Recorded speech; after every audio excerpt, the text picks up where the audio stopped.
When you name a cell, table, or range, it makes it simple to understand and maintain that data and easier to remember.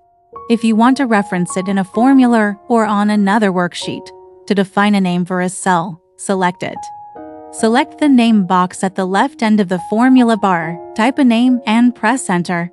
Now that the cell has been named, you can use the name as a reference in a formula. In another cell, type equals and the name that you gave. The cell and the data from that cell will appear.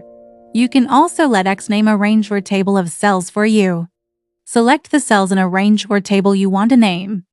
Select Formulas, Create from Selection in the Create from Selection dialog box.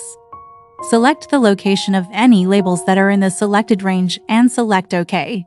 Like before, naming a range makes it easier to reference these cells from anywhere, even on different worksheets. Wherever you are in your workbook, select a cell and type equals any formula you want to use, and then the name you define for the cells. You can also select Formulas, use in Formula to see a drop-down list of all of the names to choose from.